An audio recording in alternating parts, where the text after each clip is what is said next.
Please. How do we build consensus now? Which consensus is that?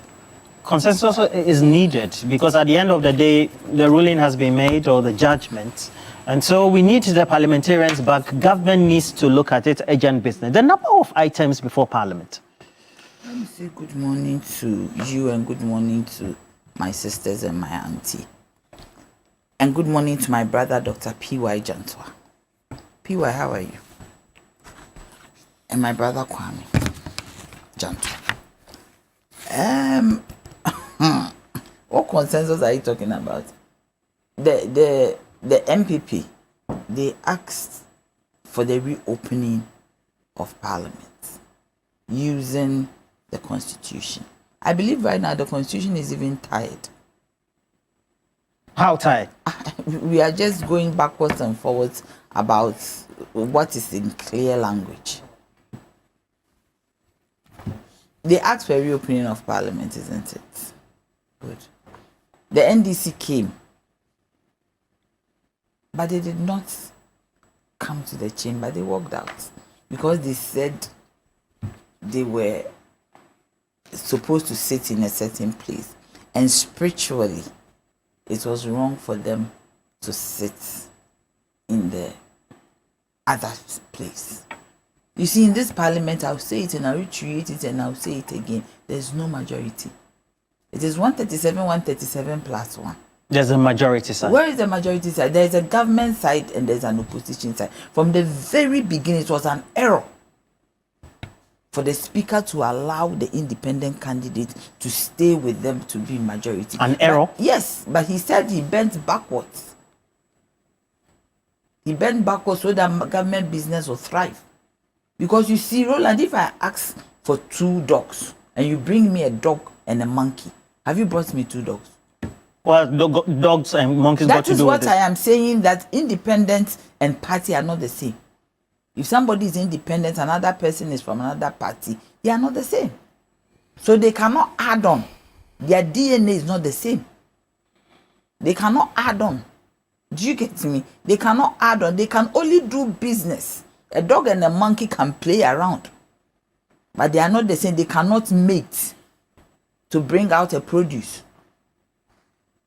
So what the independent should have done was to sit in their place. But let me ask you. Ask me. The former member of Parliament. I mean, he was a former MPP. Former is different from now. But the large number of people who vote for him are sympathizers and supporters of the MPP in the Ashanti region. Because you see, the vote was divided. That is undeniable. Please. The vote was divided between 2 people. The MPP person and he himself. But for him to win, it was possible that people from other parties also voted for him. Because he was an independent candidate. And he was the one they rejected. They said that they cannot do business with him. I don't know what is wrong with him. If I were him, I'll stay independent forever. I don't know why he's rushing to join. And now look at all the problems it has brought to us. Seriously, there is no majority. So if somebody says that address me as majority, that majority is a very pathetic one. A majority of 1 when you used to have 169. And now you have 137 and you are forcing a one majority. It's neither here nor there, and it's not even your majority. This is somebody that you rejected and said you do not want. You don't need that person. You don't want that person to come close. The person was anathema. Do you get me? So the point is that we shouldn't even fight over majority or minority. There's none in the house. That is why we call it a hung parliament. So initially, the right thing should have been, as Right Honorable Speaker said, it should have been government side and opposition side. That is all. Because you see, no matter what it is, there should be consensus building. But now, who went to court? Today, Kojo Mpiani, one of the very experienced, astute politicians in this country, he said that there was no need for the matter to be taken to court, because when you do that, you weaken one arm of government. The other arm of government should not interfere in the process of the other arm of government. And I agree with him. I've said this thing several. But you say that the Supreme Court has ruled. But you see, we need to even look at it very. We shouldn't mix things. The Supreme Court is not telling Parliament to reconvene. And nobody can force, as Beatrice said, nobody can force any parliamentarian to come to the chamber. People want their seats. They want to win their seats. And backwards and forwards. You see, the people who, it's possible that the MPP leader has not traveled beyond his constituency. He's the majority leader. So he doesn't know how far people travel from the north to come to Accra to attend Parliament. So he just calls Parliament, requests for a call of the Parliament at his whims. I am even surprised at his posture now and his posture then. Why? Is there a difference? Yes, now He said he was going to the call for validation, and the Speaker's actions were unconstitutional. Then he started talking about the Speaker in any way. He's a dictator, he's this, he's that. Yes, it is there. But no matter what it is, you see, whether we like it or not, Right Honorable Bagman is the Speaker of Parliament. Nancy Pelosi was a thorn in the flesh of Trump. She was the Speaker of the House. Do you understand me? So the Speaker of Parliament is not somebody that we can just get up and misbehave. The fact that he's NDC does not mean that he should be treated anyhow. He is the Speaker of Parliament, the leader of the House, the second in line as far as the institutions are concerned. The legislature is the second in line.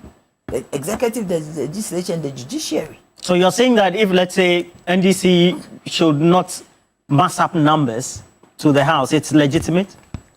Where is the law in this one? I cannot come. I'm in my where is the law? You use legitimate, you are talking about law. Hey. Does any law compel anybody to be in Parliament? Yes, I am telling you, because the Constitution, this 97, it shows you how you can absent yourself 15 times. It is not yet 15 times. It is not even one time. They came all the way from Boko, from everywhere. And the MPP side said they were not coming because of city. Ghana is not an appendage of the MPP. Ghana is Ghana. Anaya, it's because around the table we seem to be creating a certain atmosphere that the Electoral Commission is on a certain path and tangent and in tandem with the governing party and etc. Whilst perhaps it may not be so. You see, the electoral should that be our thinking? The Electoral Commission should stop causing trouble. They should stop being trouble. Yes, they should stop being mischievous and causing trouble. The trouble is too much. Do you get me? The trouble is too much. They should stop it. Jean Mensa should start acting like a leader. When she does her things, it doesn't look as if she's on her own. It's as if somebody is behind the scenes pulling the strings. It is time for us to see her as the Electoral Commissioner. Somebody even asked me a question that if Bawumia doesn't win, can Jean Mensa announce anybody as the president, especially His Excellency John Dramani Mahama? That kind of image is. How do you mean? These are questions. That's a very unfair comment to make. These are questions out there. They had to leave it for the. These are questions out there. Why? Yes, why? Because of her posture and the way, and everybody has said it around here. Why is she denying the CSO's observer status? You see, even I believe that, and I know that even as an ordinary Ghanaian, you can apply to be an observer. Because of security reasons, you just have to need a tag to show that you are an observer. What is wrong? When the observers come on board, especially the CSOs, it brings neutrality. Do you understand? It brings neutrality. So you need to bring them on board. This is an election for our country, and I don't see why you should stifle anybody who wants to be involved. And I don't know what her problem is. She and her team, they should try as much as possible not to create any chaos, because when parties are dissatisfied, it brings trouble. We will go for all these peace conferences. The fulcrum of our peace is around the EC. So if the EC does not behave properly, then we are in trouble. You get me? We are going to elect parliamentarians. We are going to elect a president for this nation. One thing I agree with Ellen is that at this election, everybody should vote. If you vote CPP, vote for the CPP PC. If you vote NDC, vote for the NDC PC. If you vote MPP, vote for the MPP PC. So that it takes out this, because I have heard, I don't know, maybe it's alleged, but it is all around that the MPP MPs are telling people to vote for them, and vote for them as individuals. As individuals. Or else they make a choice for other candidates. Yes. Where are you here? That cannot be true. Oh, me, I don't know, but I heard. I don't know how far it's true. I can give you a list. If they don't, they should vote for No, the please, independent. I can give you a list. Please. Okay, so with this kind of thing, it is certainly not right for this kind of information. And I agree with Ellen 100% that for us to get some stability, for me, the hang parliament is not a bad thing, but how we manage it. We need to also have rules in the parliament regarding the hang parliament, that in case to accommodate some of these. Yes, in case it happens again, what are some of the mistakes that we did? But typically, it is not right for people to ask others to vote for them and vote for another candidate. You stay within your lane. So people who are voting for whoever, vote for your president and vote for the PC. So if you are voting for His Excellency John Dramani Mahama, vote for him and vote for the PC. If you are voting for Alan Martin, vote for him and vote for the independent candidates. And any other person. You are voting for Dr. Mahmoud Bawumia. If vote for him. we are voting for Dr. Mahmoud Bawumia, vote for him. Do you get me? And vote for the PC. If you are voting for CPP, vote, so that there is some uniformity. So we want a hung parliament again, maybe. Do you get it? So if you want, we should not take out the another occurrence of a hung parliament. So and its problems that it over. So we need to have regulations regarding that. But as for the EC, to be very honest, I thought that by now, Madame Jean Mensah would have learned something. Ghanaians are not pleased with her, and she's a woman. Sometimes I find it very difficult to talk about her.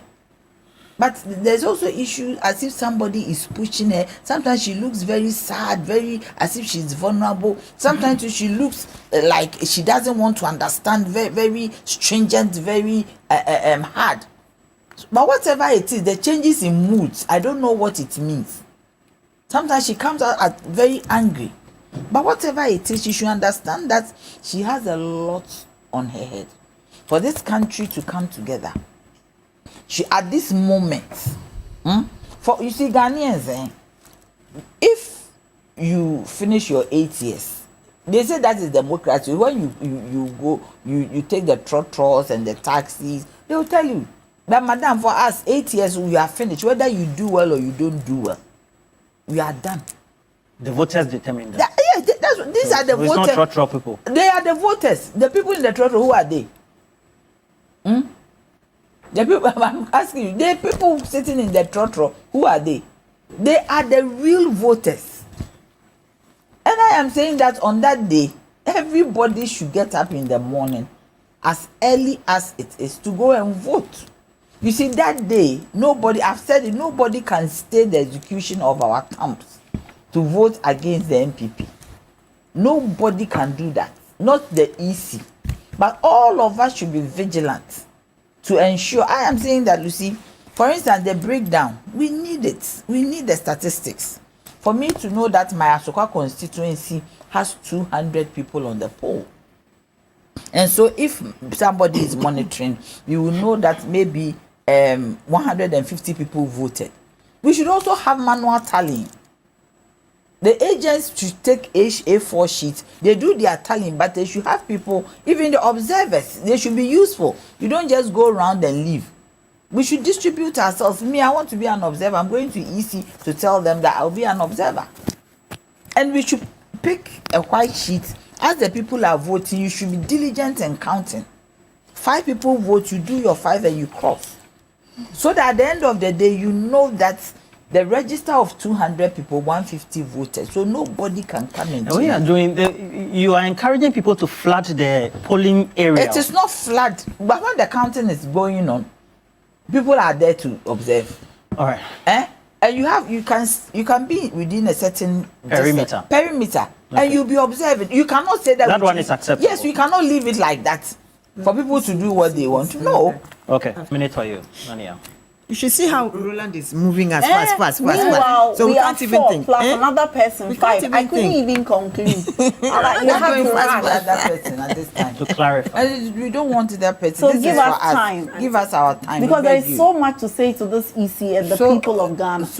Yes, give us time. We need it. Don't bring people in on Zoom. Next week, I'll make sure that is not done. Please, you have 1 minute. You promise. Okay. The point. I've distorted your mind. Don't worry. Yeah, the point is that I believe that every political party should empower their polling agents at the polling station. It is very, very key. If you have been assigned as a polling agent, you are going through training, I want to tell you that you need to be very vigilant. That is where the issue is. After the voting, Ghanaians are going to vote against MPP. There's no doubt about that. But the question they ask is, how are you going to police the ballot? And it is very key for us to do that, to make sure. And we should also make sure that nobody dies. We should make sure that nobody is shot. I am speaking to the IGP, Akufu Dampare, the CDS, all the heads of the security agencies, that they should ensure that no Ghanaian loses their life because of the 2024 election. 8 people died in 2020. Nothing has been done about it. I don't know whether there is even a docket to that effect. I don't know whether it is being investigated. We are in 4 years. 8 Ghanaian lives were lost, vanquished, destroyed. And nobody has said anything about it. Ghana is not going to forgive these heads if anybody dies. Yes, don't look at me in that manner. We are very, very, very serious about it. Ghana is not going to forgive the heads, the police, the military, the immigration, whoever is allowed to hold a gun. We were not going to forgive them if anybody dies. So they should all ensure that nothing like that happens. This is our homeland, Ghana. Our nation must be made great and strong. All right.